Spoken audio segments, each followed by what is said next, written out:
Just like power can be cut off or turned off. But the Holy Spirit cannot be quenched. The Holy Spirit is a person. He can only be grieved. You can grieve him and annoy him, and because of the things you are doing.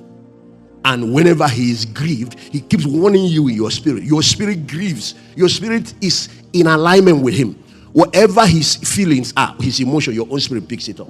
Everybody can be telling you are fine. You are the greatest. And inside you, your spirit is grieving. Check the emotions of your spirit. When your spirit is sad. I'm not talking about your emotion. If you want to learn how to walk in the spirit, leave your emotion alone, because that's the other side of the equation. Satan walks in alignment with your flesh. The Holy Spirit walks in alignment with your spirit. Know when your spirit is carrying a burden. It means there is something that's burdening the Holy Spirit. Inquire for him, ask him and know what it is. It might be about another brother. It might be about you. It might be something. It might be the next level of your destiny, and he wants you to spend some time to precipitate it. There are times the Holy Spirit calls for prayer. There are times the Holy Spirit calls for fasting. There are times he calls me to be apart. There is something to come out of the womb, to birth. And because he's an intercessor, he prays for us with groanings. He needs me to align so that thing can arrive on the earth. He needs me to pick up his frequency and cooperate with him. There is also demonstration of the Spirit. And these are allowing the Holy Spirit to manifest. And there are demonstrations of power. And those ones are works of miracles and healings and all those supernatural. 1 Corinthians chapter 2 verse 4. My preaching is not with enticing words of man's wisdom, but in the demonstration of the Spirit. The New Testament is careful about these two things. Jesus was anointed with the Holy Spirit and with power.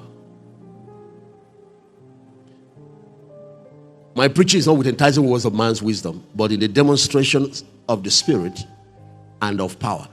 It's not the same thing. That's why we're now pushing that believers should now begin to walk in the fullness of the Spirit.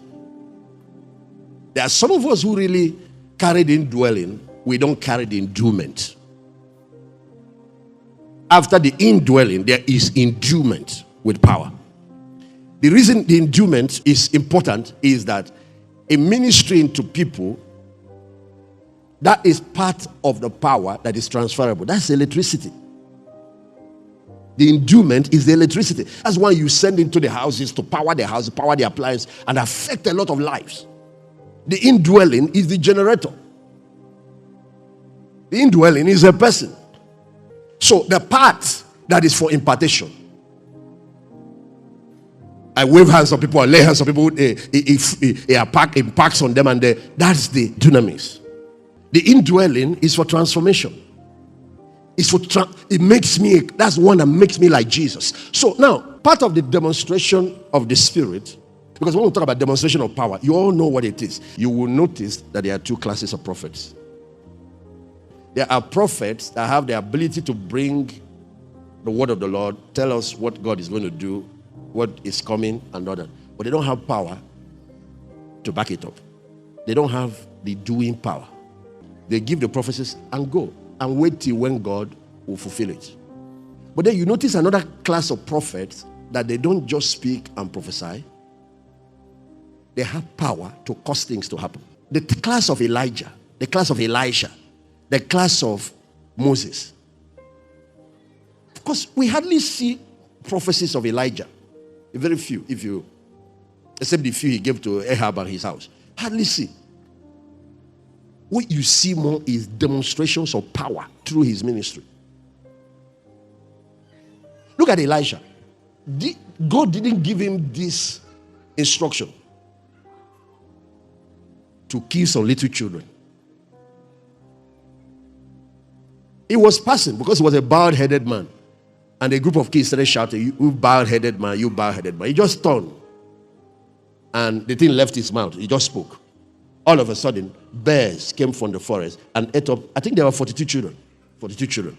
This type of prophets carry power, not just the prophetia. You read about those two prophets in the book of Revelation, the two anointed ones. If anyone wants to harm them, Fire comes out of their mouth and consumes them.